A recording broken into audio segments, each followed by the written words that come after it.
네, 이번 시간은 사이언스 투데이의 요일별 섹션 코너죠. 사이언스 논평 시간입니다. 기초과학연구원은 우리의 기초과학을 세계적 수준으로 발전시키기 위해 어렵게 설립됐습니다. 그런 기초과학연구원에 대해서 과학기술계에서 논란이 불거지고 있는데요. 당초 정치권에서 시작된 논란이 쉽게 가라앉지 않고 있습니다. 무엇이 문제인지 서강대 이덕환 교수님과 함께 자세히 짚어보겠습니다. 교수님 안녕하십니까? 네, 안녕하세요. 네, 기초과학연구원에 대한 논란 끊이질 않고 있는데요. 좀 핵심을 좀 짚어주실까요? 네, 굉장히 안타깝습니다. 이게 정말 모처럼 시작한 대형 국책 사업이고요. 네. 이게 반드시 성공해야지 되는 아주 중요한 사업입니다. 그런 사업에 대해서 이렇게 논란이 벌어지고 있는 것은 정말로 안타까운 일인데요. 네.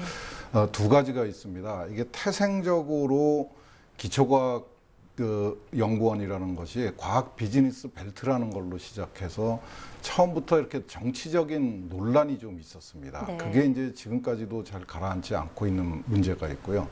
그다음에 이제 최근에 와서 더 심각하게 전개되고 있는 게 이제 과학기술계에서 이 기초과학연구원에 대한 불만이 쏟아져 나오고 있는 겁니다. 이 두 가지는 반드시 해결이 돼야지 되고요. 다행히 최근에 미래부가 아주 적극적으로 나서서 특히 1차 관실에서 굉장히 적극적으로 나와서 상당 부분 해소가 되는 것 같습니다. 그래도 좀 관심을 가지고 이 문제가 원만하게 해결되도록 같이 좀 노력을 해야 될 필요가 있을 것 같습니다. 네, 그러니까 크게 봤을 때는 정치적 논란과 과학기술계 논란 두 가지로 좀 나눠볼 수가 있을 것 같은데 우선 기초과학 분야 연구가 좀 정치적으로 논란이 되는 건 뭔지 좀 짚어볼까요? 이게 태생적인 한계일 수밖에 없습니다. 이 기초과학연구원이라는 게 아까 말씀드린 것처럼 5년 전에 이 국제 과학 비즈니스 벨트라는 아주 참 기묘한 아이디어에서부터 시작을 했죠. 네.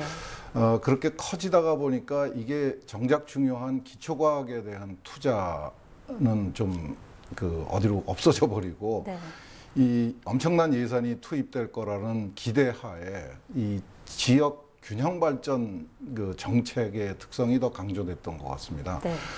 특히 이제 기초과학연구원이 설립이 결정되고 나서 신동 지역에 놓기로 했던 본원 지역의 땅값을 누가 내느냐 이게 또 갑자기 심각한 논란으로 불거졌고 최근에 그것이 이제 대전시하고 해서 대전시에서 지금 유휴 부지로 쓰고 남아 있는 이 엑스포 과학공원 부지를 좀 활용하는 안이 나오면서 또 좀 불거진 부분이 있습니다. 이거는 다행스럽게 최근에 대전시하고 여러 지자체들하고 미래부가 좀 이렇게 해결의 방법을 실마리를 찾은 것 같아요. 그래서 좀 어렵게 진행이 됐지만 빨리 좀 마무리를 해줬으면 하는 게 바람입니다. 네, 참 큰 국책 사업으로 시작했다 보니까 이 본질이 좀 흐려지고 그렇습니다. 가장자리만 좀 두드리다가 시간이 좀 많이 지체가 됐는데 그럼 이번에는 과학기술계가 좀 가지고 있는 불만을 알아볼까요? 예, 이게 이제 좀 우리가 신경을 더 써야 될 부분입니다. 두 종류가 있습니다. 하나는 이제 기초과학 연구개발 예산이 이 기초과학 연구원으로 몰려가는 게 아니냐. 네. 이런 의문이나 이런 불만은 사실 이런 대규모 국책 사업을 하면은 어쩔 수 없이 불거질 수밖에 없는 어쩔 수 없는 일이라고 볼 수도 있습니다.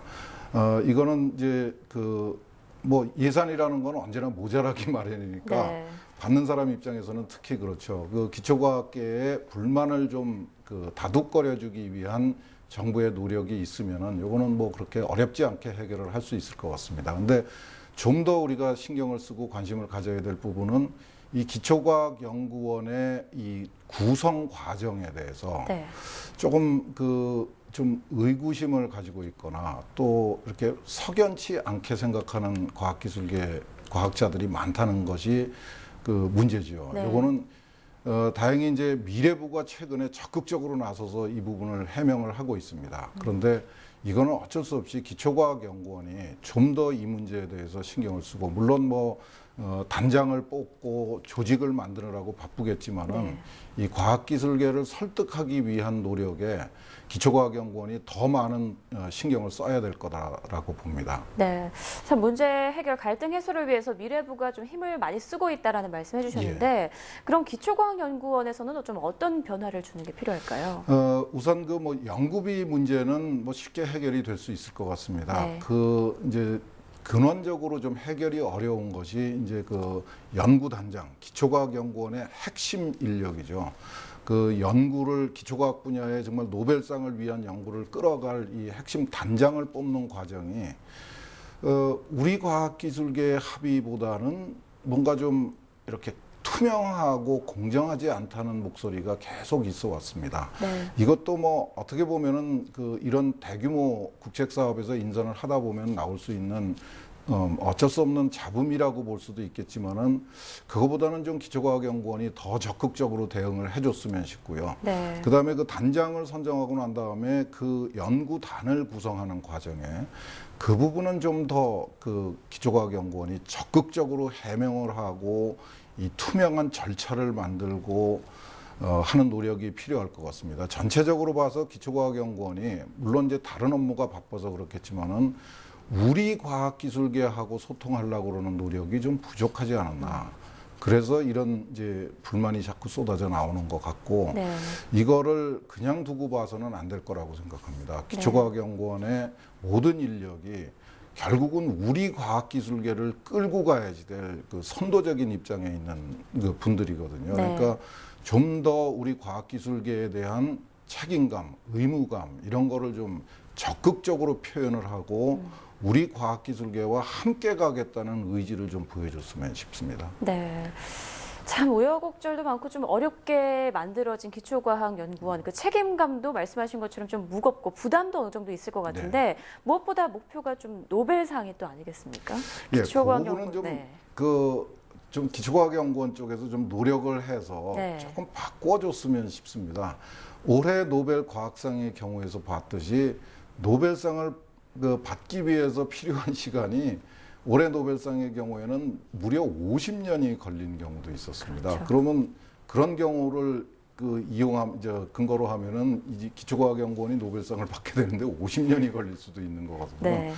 이 기초과학연구원은 단순히 노벨상을 위해서 설립한 것이 아니고요. 우리가 이제 잘 사는 나라가 됐습니다. 네. 정말 세계 어디에 내놔도 자랑스러운 나라가 됐는데 그런 잘 사는 나라가 이제 졸부라는 얘기를 듣지 않고 진짜 부자 나라인 그 역할을 해줘야지 되죠. 네. 인류의 과학 지식 증진에 기여를 하고 인류 전체의 평화와 공영에 노력할 수 있는, 기여할 수 있는 그런 그 목적으로 기초과학연구원이 활동을 해야지 되고 그런 책임감을 훨씬 더 무겁게 느끼고 우리 과학기술계를 바탕으로 해서 세계로 나간다. 이런 자세를 좀 분명하게 정립을 하고 그런 노력을 좀 더 적극적이고 투명하게 좀 우리 사회에다가 보여줬으면 좋겠습니다. 네, 이제 그만 좀 논란은 사그러들고 기초과학연구원이 과학 강국으로서 좀 잘 이끌어갈 수 있는 그렇죠. 그런 환경이 만들어졌으면 좋겠네요. 네, 오늘 말씀 고맙습니다. 네.